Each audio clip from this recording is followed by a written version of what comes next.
Hello Hindi medium academy में आप सभी का स्वागत है। तो आज इस वीडियो में हम देखेंगे विज्ञान कक्षा 10 का जो अध्याय 2 है इसके अभ्यास के प्रश्नोत्तर। अभ्यास के प्रश्नोत्तर का मतलब कि जो आपका चैप्टर एंड होता है, ख़त्म होता है, तो उसके एंड में जो क्वेश्चंस दिए रहते हैं उन सभी का सॉल्यूशन यहाँ पे हम देखने वाले हैं। और ये पूरा चैप्टर मैं अच्छे से आपको आरंभ बैच में एक्सप्लेन कर चुका हूँ। तो अगर किसी को भी ज्वाइन करना है तो आप एक स्टडी ऐप डाउनलोड कर सकते हैं वहाँ से, ठीक है ना, आपको आरंभ बैच मिल जाएगा। चलिए क्वेश्चन शुरू करते हैं। देखो जो पहला क्वेश्चन है ये लिटमस और पीएच दोनों के ऊपर है। तो आपको पहले दो चीज़ें पता होनी चाहिए, लिटमस के बारे में और पीएच के बारे में। पहले लिटमस की बात अगर हम करें कि लिटमस का क्या प्रभाव होता है किस पे, तो उसके लिए मैंने आपको एक ट्रिक बताया हुआ है। पहले वो ट्रिक देख लो। मैंने ट्रिक के लिए क्या बताया था कि आपको एक नाम याद रखना है, अनिल। आपको क्या नाम याद रखना है? अनिल, ठीक है। आ से अम्ल, ना से नीले को ला से लाल कर देता है, ठीक है ना, आ से अम्ल, ठीक है। और ये जो ना है इसका मतलब हो गया समझो नीला। थोड़ी देर के लिए याद रखने के लिए ऐसा कुछ कहानी बना लो जिसको याद नहीं होता है, ठीक है। ला से लाल, ठीक है। यानी कि जो अम्ल होगा वो नीले लिटमस को लाल कर देगा और जो क्षारक बच गया वो उसका उल्टा कर दो। क्षारक में क्या करो? इसका उल्टा कर दो। यानी कि नीले को लाल करता है तो क्षारक क्या करेगा? लाल लिटमस को नीला कर देगा, ठीक है। लाल लिटमस को क्या कर देगा? नीला कर देगा। अब जरा अगर आपको इतना पता है अपना क्वेश्चन पढ़ो। अब आप एक चीज तो आराम से पहचान लोगे कि यहाँ पे जिसकी बात की गई है वो क्षारक है या फिर उदासीन है या अम्ल है। देखते हैं यहाँ पे क्या बोला गया, कोई विलयन लाल लिटमस को नीला कर देता है। तो जैसे मुझे पता लगा कि ये विलयन लाल लिटमस को क्या करता है? नीला करता है। तो क्षारक जो होता है वो लाल को नीला करता है। तो इतना अपने को क्लियर हो गया कि यहाँ पर जो भी चीज है वो क्षारक है, ठीक है। पहला कॉन्सेप्ट। दूसरा कॉन्सेप्ट पीएच का आपको पता होना चाहिए था क्योंकि यहाँ पे पूछा गया इसका पीएच संभवतः क्या होगा। तो पीएच की रेंज आपको पता होनी चाहिए कि अगर कोई अम्लीय चीज है तो इसका पीएच का रेंज होता है 0 से बड़ा या बराबर और 7 से छोटा, 7 के बराबर भी नहीं, ठीक है। उदासीन होगा तो वो पीएच 7 के बराबर होगा और क्षारीय होगा तो पीएच 7 से बड़ा होगा लेकिन 14 से छोटा या बराबर होगा। तो मुझे पता है कि अपनी कहानी में जो भी है वो है क्षारक, क्योंकि यहाँ पे लाल से नीला कर रहा है और क्षारक जो भी होगा उसकी पीएच रेंज ये है। तो मतलब आप देखो ना इसके रेंज में इनमें से कौन सा ऑप्शन दिया गया है? एक ही ऑप्शन है 10। यही तो आता है ना इस रेंज में, 7 से बड़ा और 14 से बराबर या छोटा। बाकी चीजें 5, 4, 1 जो पीएच होगा वो तो अम्लीय होंगी और अम्ल की यहाँ पे बात की नहीं जा रही, क्षार की बात की जा रही है। तो यहाँ से फिर से बोल रहा हूँ, दो कॉन्सेप्ट आपको पता होने चाहिए थे। पहला कॉन्सेप्ट ये, दूसरा कॉन्सेप्ट ये। पहला ताकि आप पहचान पाओ कि भाई अम्ल क्या करेगा, क्षारक क्या करेगा विलयन के साथ, मतलब लिटमस के साथ, और दूसरा ये उनकी पीएच रेंज क्या होगी। ये दो कॉन्सेप्ट अगर आपको पता है आप इस क्वेश्चन को आराम से कर सकते हो, ठीक है। जैसे मैंने आपको यहाँ समझा रहा हूँ ना चीजें, मैं ऐसे ही आरंभ बैच में एक एक टॉपिक समझा रखा है। अगर आपको साइंस कठिन लगती है तो आप ज्वाइन करना। बहुत ही कम प्राइस रखा हुआ है 599, ठीक है। ये जो प्राइस है आरंभ बैच का 599, ठीक है। इतने में आपको कंप्लीट ईयर का गाइडेंस मिलेगा। जो भी आपको डाउट आता है आप पूरे साल मुझसे व्हाट्सएप पे अपने डाउट भी पूछ पाओगे, ठीक है। और ऑल चैप्टर्स एक्सप्लेन किए हुए मिल जाएंगे आपको। चलिए अगला क्वेश्चन देखते हैं एक बार, ठीक है। ये क्वेश्चन देखो, इस क्वेश्चन में क्या बोल रहा है, कोई विलयन अंडे के पिसे हुए कवच से अभिक्रिया कर एक गैस उत्पन्न करता है। क्या उत्पन्न करता है? एक गैस। जो खास बात क्या है कि पानी को, चूने के पानी को दूधिया कर देती है। देखो यार, अब जैसे ही आपके दिमाग में इतना आया ना कि चूने के पानी को दूधिया करती है, तो आपने क्या पढ़ रखा है? कार्बन डाइऑक्साइड के बारे में पढ़ रखा है। तो इतना तो पता लग गया कि ये जो गैस है ना यार, ये कार्बन डाइऑक्साइड होगी। कार्बन डाइऑक्साइड, ठीक है, लाइम वाटर यानी चूने के पानी को क्या कर देती है? दूधिया कर देती है। अब बोल रहा है इस विलयन में क्या होगा, ठीक है।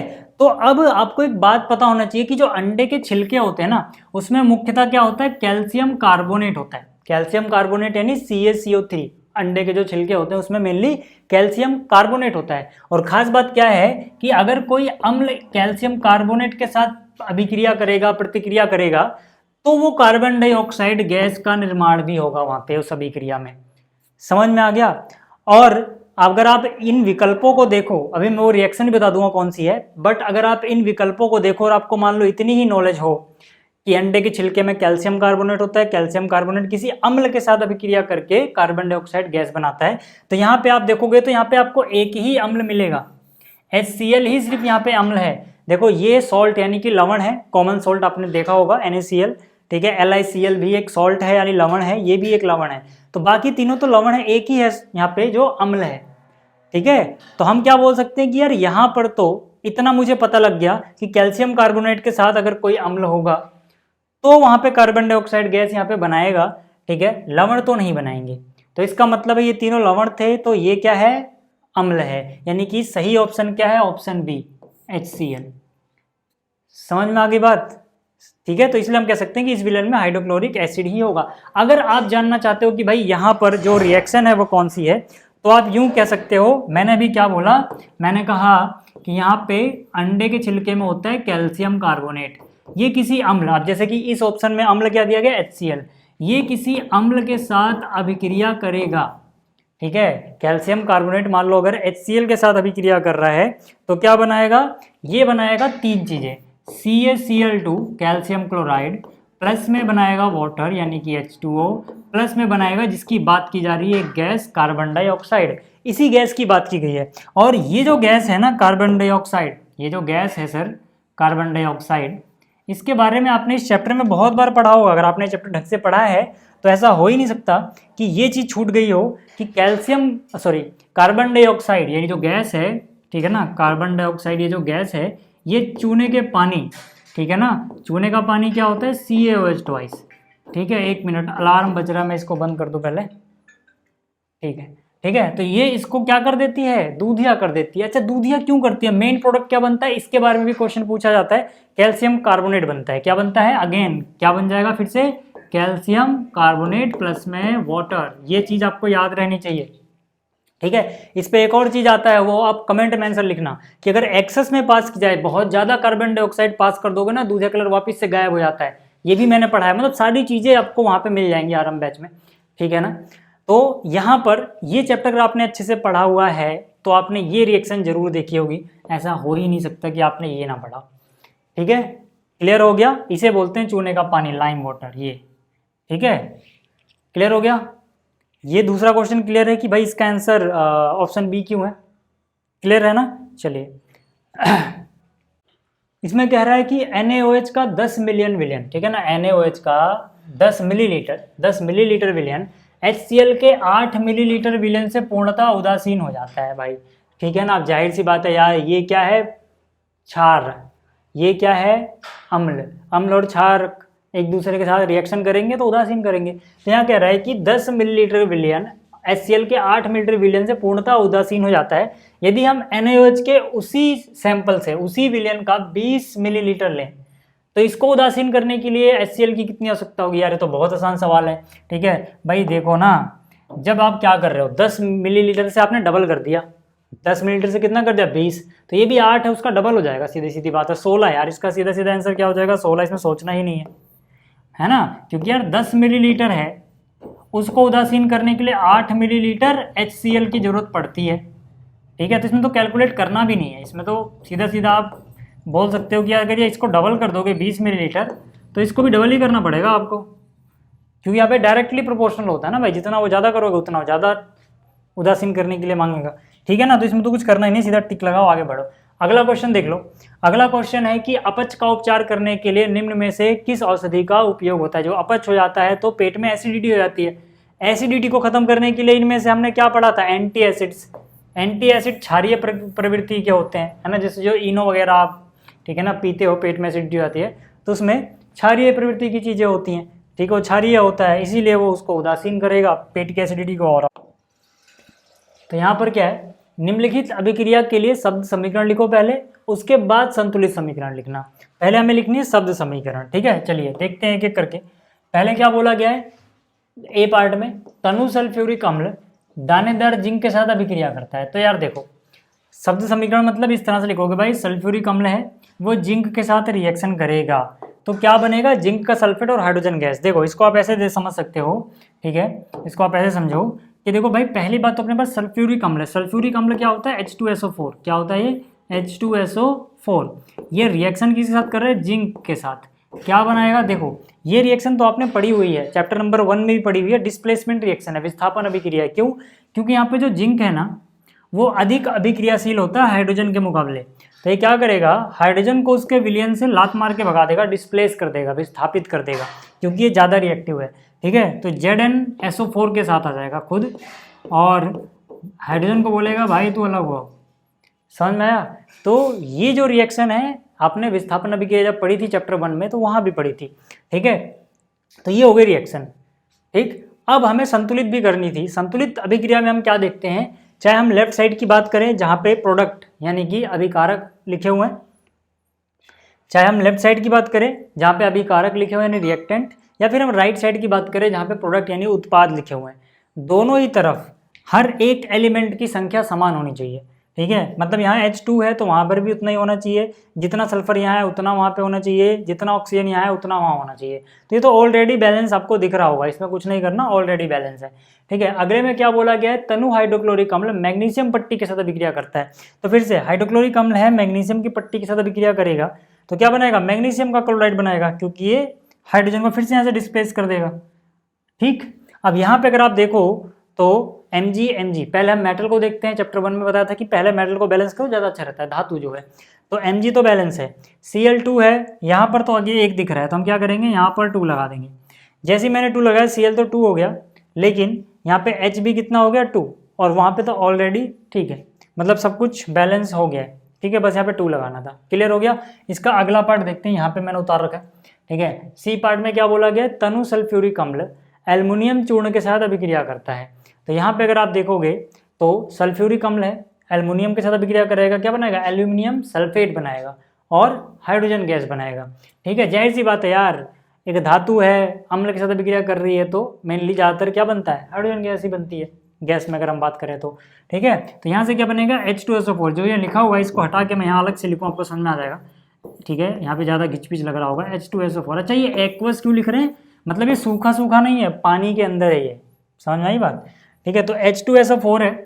अब यहाँ पर ये एल्युमिनियम यानी कि एक धातु है, इसके साथ रिएक्शन कर रहा है, क्या बनाएगा, एल्यूमिनियम सल्फेट। क्या होता है ये, Al2SO4 थ्राइस, ठीक है। और कौन सी गैस रिलीज हो रही है, हाइड्रोजन गैस। अब बैलेंस है क्या, ये देखना आप जरा, बैलेंस है क्या।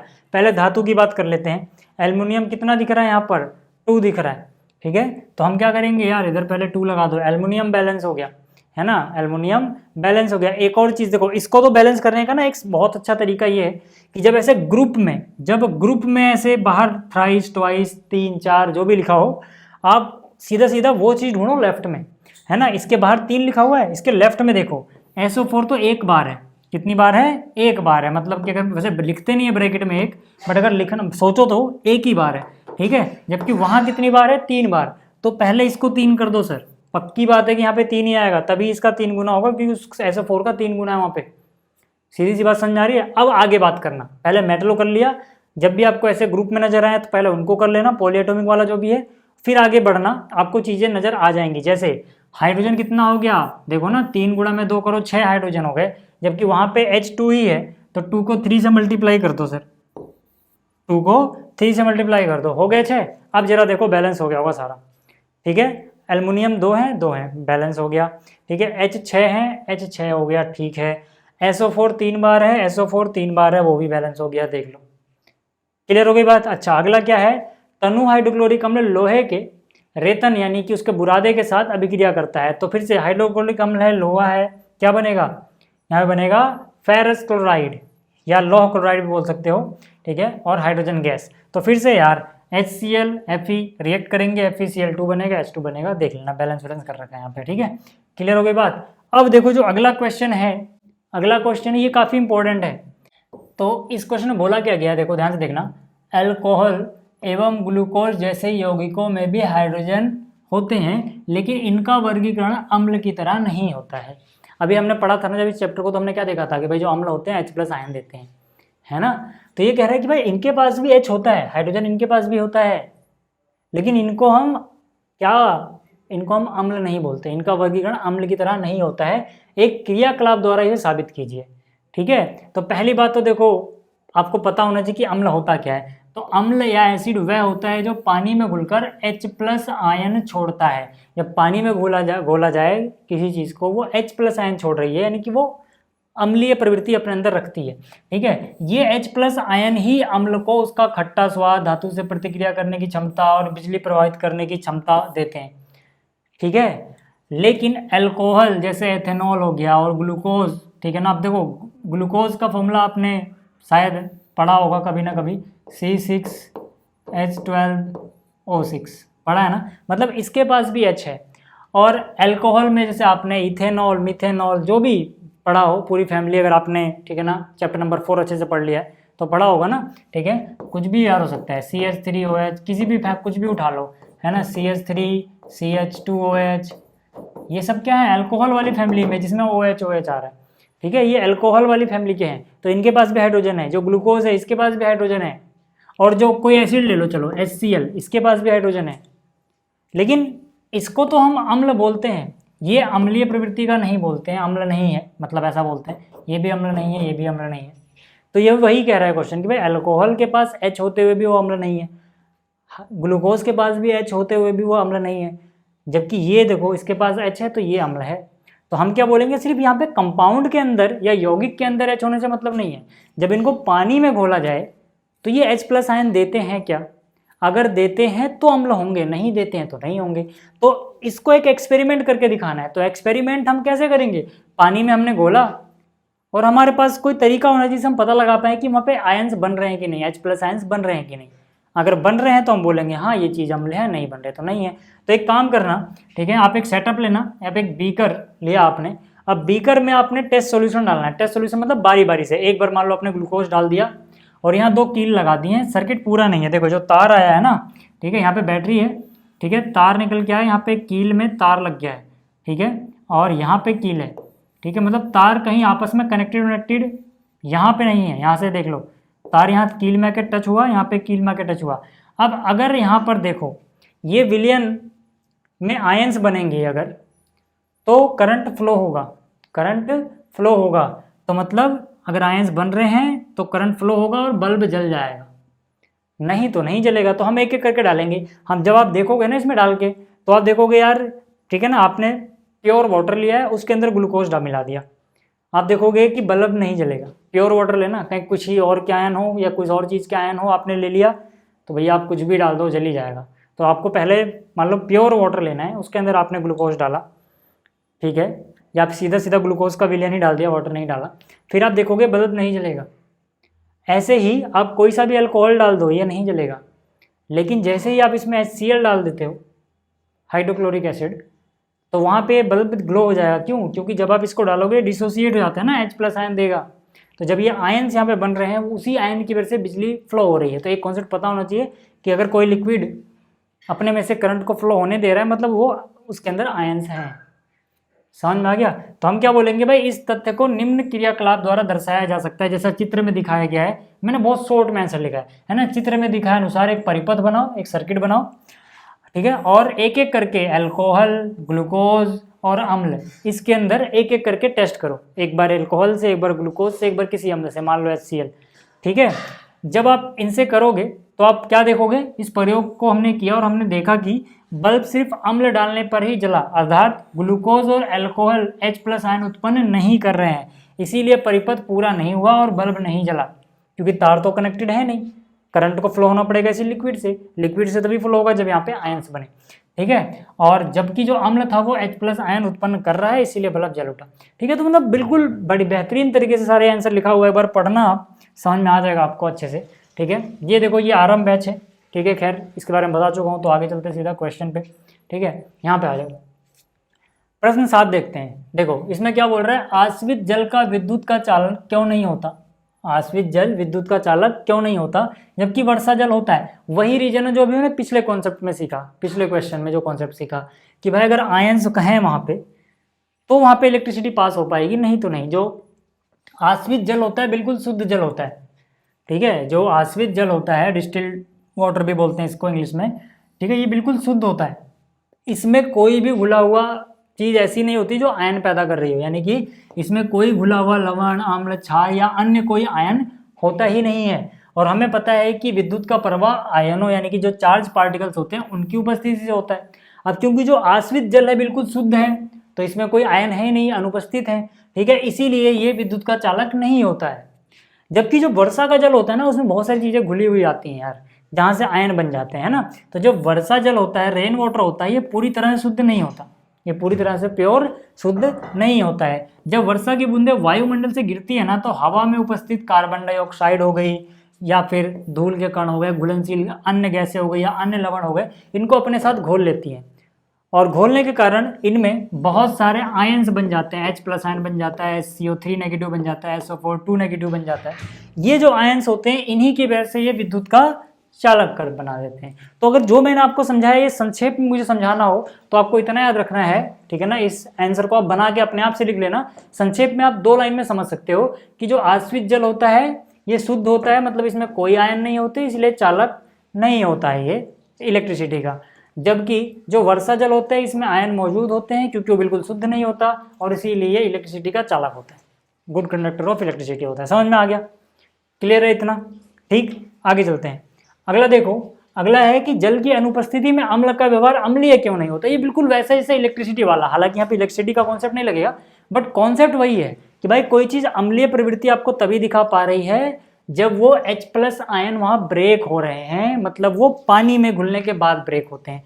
तो अगर कोई ऐसी चीज ले ली जो अम्लीय तो थी लेकिन वो सूखी हुई है तो उसमें से वो H+ आयन टूटेगा ही नहीं, है ना। तो वही पूछ रहा है, जल की अनुपस्थिति है, अगर वो सूखा हुआ अम्ल आपने लिया है तो अम्लीय व्यवहार वो दिखाएगा ही नहीं। क्यों नहीं दिखाएगा? क्योंकि अम्लीय व्यवहार डिपेंड करता है H+ आयन बनने पे, और अगर वो सूखा हुआ है तो H+ आयन बनेगा ही नहीं, टूटेगा ही नहीं, ठीक है। इसीलिए जल की अनुपस्थिति में अम्ल अम्लीय व्यवहार नहीं दिखाते हैं। क्यों? क्योंकि अम्लीयता हाइड्रोजन आयन जो है यानी H+ आयन है उसकी उपस्थिति के कारण होती है, और ये आयन केवल जल में घुलने पर ही मुक्त होते हैं, ठीक है। जल के बिना या फिर जब वो सूखे हैं अम्ल वियोजित होकर हाइड्रोजन आयन उत्पन्न नहीं कर पाते, इसीलिए, ठीक है ना, वहाँ पे कोई हमें अम्लीय व्यवहार नजर नहीं आता। क्लियर हो गई बात? आगे चलते हैं। अगला क्वेश्चन देखो। अगला क्वेश्चन क्या है कि भाई 5 विलयन है ABCDE, जब सार्वत्रिक सूचक से जांच की जाती है तो pH के मान क्रमशः 4, 1, 11, 7 और 9 प्राप्त होते हैं। मैं यहाँ लिख दूँ तो आपको ज़्यादा समझ में आ जाएगा। देखो ABCDE सामने सामने लिखूंगा, याद रखना, समझाना दोनों आसान रहेगा, ठीक है। कितना कितना बोला गया है सर? 4, 1, यानी A का pH है 4, B का pH है 1, C का pH है 11 और D का pH है 7 और E का pH है 9, ठीक है। ये pH लिखे हुए हैं sir, small p capital H, ठीक। अब देखो यार, यहाँ पे आगे क्या बोला गया, कौन सा विलयन उदासीन है, प्रबल क्षारीय है, प्रबल अम्लीय है, दुर्बल अम्लीय है, ढिंका है, फलाना है, सब बता दोगे जो मैंने आपको बताया था। क्या बताया था क्वेश्चन नंबर 1 में कि अगर कोई चीज अम्लीय प्रवृत्ति की है, ठीक है, तो इसका जो pH है वो बड़ा या बराबर होगा 0 से और छोटा किससे होगा? 7 से। अगर कोई चीज उदासीन है, बताया था ना, अगर कोई चीज उदासीन है तो इसका pH कितना होगा? 7 के बराबर होगा। अगर कोई चीज क्षारीय है तो इसका जो pH होगा वो, ठीक है, इसका जो pH होगा वो 7 से बड़ा होगा, लेस देन इक्वल टू 14 होगा। और एक बात और, pH जितना कम उतना ज़्यादा अम्लीय, यानी प्रबल अम्ल के लिए pH कम होना चाहिए। लेकिन क्षारक के केस में उल्टा है, जितना ज़्यादा pH उतना अच्छा वो क्षारक होगा। तो देखो यहाँ पे बोला गया उदासीन कौन है? Option A. तो यार मुझे बताओ, उदासीन के लिए pH 7 होना चाहिए, pH 7 किसका दिख रहा है? D का। तो हम क्या बोलेंगे कि भैया विलयन D जो है ना ये उदासीन है। हम क्या बोलेंगे कि विलयन D जो है ये उदासीन है। क्यों? क्योंकि उदासीन विलयन का pH मान 7 होता है, और हमें दिख रहा है कि जो भैया D बैठे हुए हैं ना यहाँ पे, इनका pH 7 है। बी पार्ट में क्या पूछा गया था? प्रबल क्षारीय है। प्रबल मतलब तगड़ा क्षार। कौन? जिसका pH ज्यादा, क्योंकि जैसे जैसे pH बढ़ता है उसका मतलब है क्षारीय प्रवृत्ति बढ़ रही है, ठीक है। तो यहाँ पे देखो सबसे ज्यादा pH किसका नजर आ रहा है? इन सब में से C का नजर आ रहा है 11, उससे कम जस्ट क्या है? E, ठीक है। तो यहाँ पे हम बोल सकते हैं कि अगर हम क्षारीय, क्योंकि मैंने भी क्षारीय डिस्कस किया है, तो हम बोलेंगे भाई pH 7 से अधिक होगा तो क्षारीय होगा। तो इसका मतलब है C जो है जिसका pH 11 है ये प्रबल क्षारीय है। लेकिन क्या यही है जो क्षार है? नहीं, 7 से ज़्यादा E के अलावा E भी है, ठीक है। तो हम कहेंगे E भी क्षार है लेकिन ये दुर्बल क्षार है, कमजोर है थोड़ा, है ना। अम्ल की अगर हम बात करें, सब एक बार में बता दे रहा हूँ, दुर्बल अम्लीय, अम्लीय अम्लीय, ठीक है। तो अम्ल क्या होता है? 7 से छोटा होना चाहिए। तो 7 से छोटा कौन कौन है? ये भी है, ये भी है 7 से छोटा। तो दोनों तो अम्लीय होंगे, लेकिन इनमें तगड़ा अम्ल कौन होगा? जिसका pH कम, जितना pH कम उतना अच्छा अम्ल है। तो यानी जो B है वो प्रबल अम्ल है, ठीक है ना। यानी कि pH 1 वाला विलयन जो B है ये प्रबल अम्ल है, और pH 4 वाला ये दुर्बल अम्ल है। क्लियर हो गया? अच्छा, आगे क्या बोला गया था, यहाँ पे एक और चीज बोली गई है, पीएच के मानों को हाइड्रोजन आयन की सांद्रता के आरोही क्रम में, आरोही मतलब बढ़ता हुआ, तो पीएच के मानों को हमें अरेंज करना है, लेकिन सांद्रता हाइड्रोजन के हिसाब से देखा वो गया है, यानी hydrogen ion H plus ion की सांद्रता आरोही क्रम, मतलब सबसे कम, उससे ज़्यादा, ऐसे सबसे ज़्यादा, मतलब घटते से कम से ज़्यादा की तरफ लिखना है। तो इसके लिए आपको पता होना चाहिए कि हाइड्रोजन आयनों की सांद्रता जितनी अधिक होगी, हाइड्रोजन आयन की सांद्रता जितनी अधिक होगी, पीएच उतना कम होगा, क्योंकि मैंने कहा ना जिसका पीएच जितना कम होता है उतना अच्छा एसिड होता है। और पीएच डिसाइड कैसे होता है, कितने H प्लस आयन है, उनकी सांद्रता क्या है, ठीक है। तो यहाँ से हम बोल सकते हैं कि पहले देखते हैं ना, पीएच का घटता हुआ क्रम अगर हम लिखें, पीएच का अगर हम घटता हुआ क्रम लिखेंगे तो इसका मतलब होगा हाइड्रोजन आयन की सांद्रता का बढ़ता क्रम हो जाएगा वो, क्योंकि पीएच जितना कम हाइड्रोजन आयन की सांद्रता उतना ज़्यादा, ठीक है। और इसका उल्टा, पीएच जितना ज़्यादा हाइड्रोजन की सांद्रता उतनी कम। तो जिसका पीएच सबसे ज़्यादा था यानी कि सी का, उसमें हाइड्रोजन आयन की सांद्रता सबसे कम होगी, उससे ज़्यादा किसकी होगी, इसकी, उससे ज़्यादा इसकी, उससे ज़्यादा इसकी, सबसे ज़्यादा इसकी। क्लियर हो गया, क्लियर हो गया ये, बस याद रखना उल्टा रिलेशन होता है, पीएच का घटता क्रम हाइड्रोजन आयन सांद्रता का बढ़ता क्रम होगा, ठीक है, ये याद रखना। आगे चलते हैं। अगला क्वेश्चन क्या है, प्रश्नली ए एवं बी में समान लंबाई की मैग्नीशियम की पट्टी लीजिए। प्रश्नली ए में हाइड्रोक्लोरिक अम्ल तथा प्रश्नली बी में एसिडिक अम्ल डालिए, दोनों की मात्रा तथा सांद्रता समान है, किस प्रश्नली में अधिक तेजी से, अरे यार सीधी सी बात है यार, HCl जो होता है ना, HCl बहुत ज़्यादा तगड़ा होता है इसके मुकाबले, CH3COH, ये एक दुर्बल अम्ल है, कमज़ोर है, ये बहुत ज़्यादा तगड़ा होता है, यानी कि ये ज़्यादा जल्दी डिसोसिएट हो जाएगा, H प्लस आयन बहुत ज़्यादा देगा उसके मुकाबले, और जितना ज़्यादा एसिड होगा उतनी तेज़ी से रिएक्शन होगी, है ना। बाकी सब चीज़ें तो समान ही है, बाकी कंडीशन समान है, समान लंबाई की पट्टी डाली गई, समान सांद्रता है, सब कुछ सेम है, बस अलग अलग केमिकल हैं। तो जाहिर सी बात हम बोलेंगे जिस प्रश्नली में HCl है, HCl किस में है, प्रश्नली ए में, ठीक है। तो ए में अधिक बुदबुदाहट होगी, वहाँ पे ज़्यादा हाइड्रोजन गैस बनेगी, तो हम बोलेंगे प्रश्नली ए में जहाँ हाइड्रोक्लोरिक एसिड है वहाँ पर तेज़ी से बुदबुदाहट होगी, क्योंकि HCl एक प्रबल अम्ल है और मैग्नीशियम के साथ अभिक्रिया तेज़ी से करके हाइड्रोजन गैस उत्पन्न करता है। जबकि जो एसिडिक एसिड है, एसिडिक अम्ल है CH3COH, ये एक दुर्बल अम्ल है और प्रबल अम्ल होने के कारण HCl जो होगा ना इससे जीत जाएगा, मतलब वहाँ पे हाइड्रोजन आयनों की उच्च सांद्रता होगी जिससे तीव्र रिएक्शन होगी, और यहाँ पे लो होगी, है ना। तो यहाँ पे रिएक्शन तेज़ी से होगी, यहाँ पे रिएक्शन कम होगी। क्लियर हो गई बात, मतलब धीमे होगी। चलो अगला जो क्वेश्चन है इसमें क्या बोला गया, ताजे दूध के पीएच का मान 6 होता है, ताजे दूध का पीएच का मान कितना होता है, 6 होता है। दही बन जाने में पीएच के मान में क्या परिवर्तन होगा, देखो यार जो दही आप खाते हो वो खट्टी होती है, अब हमने पढ़ा था ना अम्ल का स्वाद खट्टा होता है, यानी दूध से जब दही बन रही है तो उसमें अम्लीयता बढ़ रही है, उसमें लैक्टिक एसिड बनता है, लैक्टोबैसिलस नाम का जीवाणु होता है, पढ़ा है ना आपने छोटी क्लास में पढ़ा होगा, उसमें लैक्टिक एसिड बनता है। तो जाहिर सी बात है जब एसिड बनेगा यानी अम्ल बनेगा तो अम्ल तो पीएच कम होगा, क्योंकि जितना पीएच कम करोगे, भाई दूध के मुकाबले में दही ज़्यादा खट्टी है, मतलब दूध के मुकाबले में दही में ज़्यादा अम्लीयता है, तो इसका मतलब क्या है कि दही जो बन रहा है उसका पीएच डाउन होगा, ठीक है। तो हम बोलेंगे जब ताज़े दूध को दही में बदला जाता है तो उसका पीएच 6 के मान से क्या हो जाना चाहिए, कम हो जाना चाहिए, कम हो जाता है। ऐसा इसलिए होता है क्योंकि दूध के दही बनने की प्रक्रिया के दौरान उसमें लैक्टिक एसिड बनता है, और लैक्टिक एसिड क्या है, एसिड मतलब अम्ल यार, ठीक है, वो एक अम्ल है और किसी घोल में अम्ल की मात्रा बढ़ने से उसकी अम्लीयता बढ़ती है, जिसके कारण उसका पीएच घट जाता है। बिल्कुल टू द पॉइंट आंसर लिखे हुए हैं, बहुत सोच सोच के आंसर लिखा मैंने, ठीक है। और अच्छा पीडीएफ आपको मिल जाएगी, पीडीएफ के लिए आपको हिंदी मीडियम अकेडमी जाना है, टेलीग्राम पे चैनल है हिंदी मीडियम अकेडमी, वहाँ पे आपको पीडीएफ मिल जाएगी, ठीक है। अच्छा आगे क्या करते हैं, प्रश्न 12, एक ग्वाला ताजे दूध में थोड़ा बेकिंग सोडा मिलाता है, एक ग्वाला ताजे दूध में बेकिंग सोडा मिलाता है, ताज़ा दूध के पीएच के मान को 6 से बदलकर थोड़ा क्षारीय क्यों कर देता है, इस दूध को दही बनने में अधिक समय क्यों लगता है। जाहिर सी बात है यार, सोचो ना, ताज़ा दूध का पीएच 6 है और मान लो इसको यहाँ पे आना है पीछे ताकि ये दही बन सके, यहाँ से यहाँ आना है, अब जब इसमें कुछ क्षार मिला दोगे तो अब पीएच 6 से 6 प्लस समथिंग हो जाएगा, वो तो डिपेंड करता है आपने कितना मिलाया है।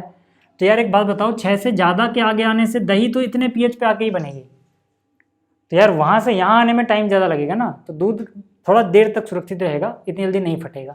अब ग्वाले को दूध बेचना भी तो है ना, इसीलिए वो चाहेगा कि जल्दी दूध खराब ना हो, इसीलिए वो मिला देते हैं, क्लियर हो गई बात। तो यहाँ पे हम बोलेंगे ग्वाला ताजे दूध में बेकिंग सोडा मिलाता है क्योंकि दूध का पीएच बढ़ जाता है इससे। भाई बेकिंग सोडा किस प्रकृति का होता है? क्षारीय प्रकृति का होता है। तो जब इसमें मिलाओगे तो इसका पीएच क्षार अपनी तरफ खींचेगा, बढ़ाएगा, ठीक है। और अम्लीय होने से वो बच जाए, क्योंकि अम्लीय मतलब दूध फटने से बच जाए, खट्टा होने से बच जाए, ठीक है, या फिर अधिक समय में दही जमे, ठीक है। अच्छा, एक एक करके अगर अच्छे से आपको आंसर लिखना है तो पहला पार्ट क्या है? ताज़ा दूध के पीएच के मान को 6 से बदलकर थोड़ा क्षारीय क्यों बनाते हैं? तो दूध के पीएच बढ़ने का कारण क्या है? भाई बेकिंग सोडा क्षारीय प्रकृति का होता है, यह दूध में बनने वाले लैक्टिक अम्ल को थोड़ा देर के लिए न्यूट्रलाइज कर देता है, जितना बना होता है थोड़ा बहुत न्यूट्रलाइज कर देता है, जिसके परिणाम स्वरूप ताजे दूध का पीएच लगभग 6 से बढ़कर थोड़ा ज़्यादा यानी क्षारीय की तरफ चला जाता है, और इसी से अम्लीयकरण यानी कि फिर से, ठीक है, लैक्टोबैसिलस जीवाणु जो है उसमें अम्ल बनाते रहते हैं, तो उनको ज़्यादा टाइम लगता है दही बनाने के लिए, ठीक है। दूसरे में क्या है? इस दूध को दही बनने में अधिक समय क्यों लगता है? दोनों आंसर वैसे लगभग सिमिलर ही है, ठीक है। दही बनने की प्रक्रिया के लिए पर्याप्त मात्रा में लैक्टिक अम्ल की आवश्यकता होती है भाई, है ना। और पीएच की एक पीएच जो है वो निश्चित स्तर पर घटेगा तभी दही बनेगी। अब क्योंकि आपने बेकिंग सोडा मिला दिया था, जो थोड़ा आगे चला गया तो वापस आने में थोड़ा टाइम तो लगेगा ज़्यादा। क्लियर हो गया? क्लियर हो गया इतना? आगे चलते हैं और प्रश्न संख्या 13 देख लो। इसमें कह रहा है पीओपी यानी प्लास्टर ऑफ पेरिस को आर्द्ररोधी बर्तन में क्यों रखा जाना चाहिए? मतलब जहाँ पे नमी ना हो, नमी ना पहुँच सके आसानी से, ठीक है। तो यार इसके लिए आप एक बात याद रखना कि जो प्लास्टर ऑफ पेरिस है, पीओपी जिसे हम बोलते हैं, उसका फॉर्मूला क्या होता है? ठीक है, ये होता है CaSO4 N2 में हाफ H2O, ठीक है, ये है। अब होगा क्या कि जैसे इसको नमी मिलती है ना सर, जैसे इसको नमी मिली यानी कि पानी मिल गया, ठीक है, मैं बैलेंस इक्वेशन लिख रहा हूँ, जैसे इसको पानी मिलता है जिप्सम में बदल जाता है। जिप्सम क्या होता है? यही होता है कैल्शियम सल्फेट, लेकिन वाटर का जो क्रिस्टलाइन होता है इसमें कितने वाटर होते हैं? 2H2O होते हैं। और जैसे एक बार ये जम के ये बन गया, फिर ये वापस से अपनी वेब चेंज नहीं करता, मतलब ये कुछ और ही बन जाता है। तो सोचो ना, अगर आपने पीओपी कहीं ऐसी जगह रख दिया है जहाँ उसे नमी मिल गई, वो जिप्सम में बदल जाएगा, पीओपी खराब हो जाएगी, पीओपी वाली प्रॉपर्टी गई उसकी, अब आप उससे पीओपी नहीं कर सकते हो सर, ठीक है। या फिर अगर आपने पीओपी कहीं कर रखी है, उसमें पानी पड़ गया तो वो और ख़राब हो जाता है। तो इसीलिए जो प्लास्टर ऑफ पेरिस है, ठीक है, यानी कि जो पीओपी है, ये नमी को आसानी से क्योंकि सोख लेता है और जल ग्रहण करके ये CaSO4 × 2H2O यानी जिप्सम में बदल जाता है, और जिप्सम में पीओपी की जो प्रॉपर्टी है वो नहीं रहती। इसीलिए इसको बचाने के लिए हम इसको ऐसी जगह रखते हैं या ऐसे बर्तन में रखते हैं जहाँ पे नमी ना पहुँच पाए। इवन आपने देखा होगा पीओपी जो लोग कराते भी हैं ना, वो घर के बाहर नहीं कराते हैं, घर के अंदर कराते हैं जहाँ पे बारिश वारिश का पानी ना पहुँचे, ठीक है। उसका रीज़न ये होता है कि वो खराब हो जाएगी। अगला देखो प्रश्न संख्या 14, उदासीनीकरण अभिक्रिया क्या है? 2 उदाहरण दीजिए। ये तो आप जब से पैदा हुए तब से पढ़ते हुए आ रहे हो, उदासीनीकरण अभिक्रिया, है ना। 6वीं में पढ़ा, 7वीं में पढ़ा, 8वीं में पढ़ा, 9वीं में पढ़ा, 10वीं, मतलब बहुत बार सुन लिया होगा आपने, न्यूट्रलाइजेशन रिएक्शन, उदासीनीकरण अभिक्रिया, ठीक है। तो उदासीनीकरण अभिक्रिया क्या होती है? वह रासायनिक प्रक्रिया जिसमें एक अम्ल होता है, एक क्षार होता है, दोनों आपस में अभिक्रिया करते हैं और एक दूसरे को उदासीन करने की कोशिश करते हैं या कर देते हैं, ठीक है। और इसमें क्या बनता है? एक सॉल्ट बनता है यानी कि लवण, और जल बनता है। जैसे एग्जाम्पल के लिए देखो, HCl एक अम्ल है, NaOH एक क्षार है, ये दोनों आपस में रिएक्ट करेंगे तो क्या बनेगा? NaCl बनेगा और H2O बनेगा, एक लवण यानी सॉल्ट बना और पानी बना, ठीक है। H2SO4 एक लवण है, ठीक है, ठीक है। दूसरा रिएक्शन देख लो यार, H2SO4 एक अम्ल है, ये एक क्षार है, ठीक है, ये एक लवण बनेगा और वाटर बनेगा। तो मतलब ये तो आसान सी चीज़ है यार, ठीक। अगला क्वेश्चन देखो, अगला क्वेश्चन है धोने का सोडा एवं बेकिंग सोडा के दो प्रमुख उपयोग बताओ भाई। तो धोने का सोडा मतलब क्या? धोने का सोडा देखो यहाँ लिखा हुआ है Na2CO3 10H2O, ठीक है। ये जो फॉर्मूला है ये धोने के सोडे का है ना, सोडियम कार्बोनेट, ठीक है। तो भाई वैसे तो बहुत सारे उपयोग हैं, पर हमसे सिर्फ 2 उपयोग पूछे हैं। तो पहला उपयोग इसका जो फेमस सा है क्या? कपड़े तथा घर की वस्तुएं धोने वाले डिटर्जेंट पाउडर बनाने में धोने वाले सोडे का यूज होता है। दूसरा क्या? जल को मुलायम यानी सॉफ्टन करने के लिए, जो हार्ड वाटर होता है उसकी, ठीक है ना, हार्डनेस को दूर करने के लिए भी, ताकि आसानी से झाग बने, ठीक है, और धोने की क्षमता बढ़े, उसके लिए भी इसका प्रयोग होता है, ठीक है।